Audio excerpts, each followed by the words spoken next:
For today's cup of coffee, we have a werewolf. Not kid, the actual cat. If she'll look up, because she really does every morning. There you go. She looks like a werewolf. And I was trying to remember, do you remember what the name of those cats were that,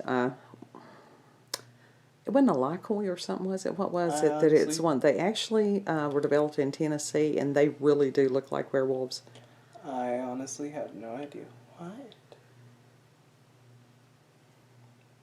But she is an unusual little kitty. We have several unusual little kitties. So, yeah. Werewolf. That's just the beginning of this cup. Look at those eyes. Isn't that incredible?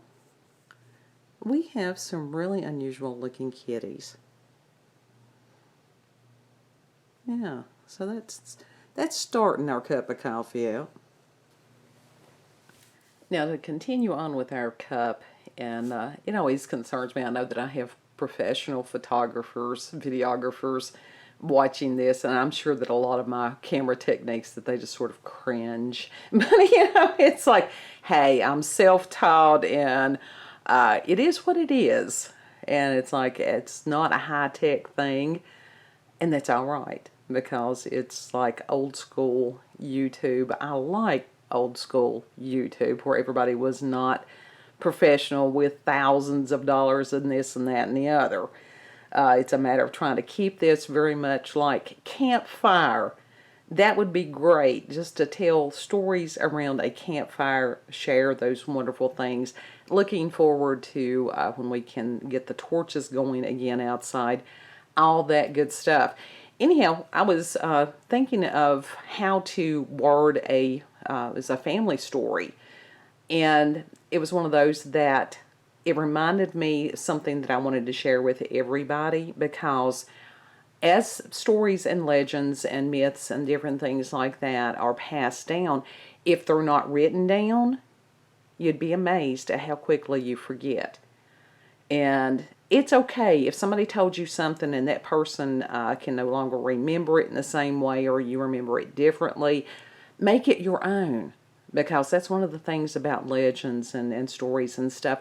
They do change a little bit. You know, when we changed over to a written society as opposed to the oral traditions and stuff, you know, that's one of the things that happened, and that's okay.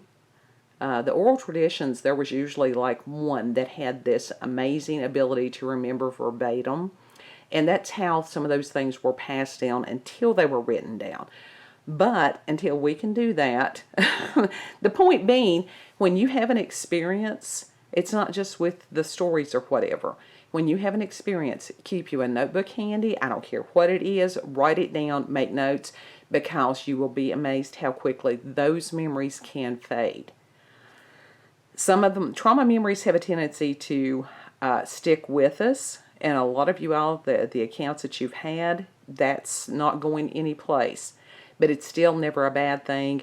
Also, one of those little handheld recorders that I had recently purchased and I was looking for and can't find right offhand. Those are wonderful. But keep something to where you can write it down or make notes to where you can type it up, and then that way you can be accurate. Document everything, everything. Now, some of the experiences I've had, that I can tell you where I was standing, you know, when, especially it was one of those, if I get a word of knowledge or something like that, I can tell you verbatim what I came through, what I was told, can tell you where I was. But a lot of times I can't tell you exactly the time frame. Some of them I can, but other things, And now, if I had had any sense during 2013, of course, I was just trying to have enough sense to breathe, because that experience was so amazing, incredible, horrific, everything that I was going through. There was no time to even think, hey, I need to write this down. You know, I think at one point I did try to, and have no idea what happened to the notes. Of course, that's ADHD also.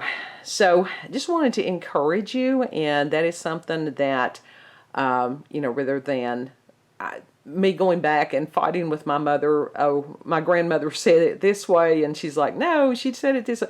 I'm not even going to start an argument. It's not worth the argument. So I'm just going to make the story my own, and then somebody can argue with me.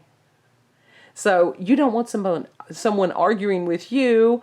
So anytime that you've got some kind of supernatural or paranormal event, even if you do have, like I said, a family legend or myth or something like that, go ahead and write it down as best you remember it. If you can go back later and verify whatever, so be it. But as far as the rest of us, we're not going to know the difference. So if you're worried about the accuracy of some of these things, don't be. It's more important to share with us what it is that you remember than to send nothing. So if you've got supernatural, paranormal events, if you've got altered states of reality with or without substances to share, aliens, Yates said that blue has big feet, so I don't know about that, but any kind of cryptozoology, any kind of thing like that, and if you just need somebody to listen to you, send me those emails at cupofcoffeewithscream@gmail.com, and you all have a beautiful, blessed day.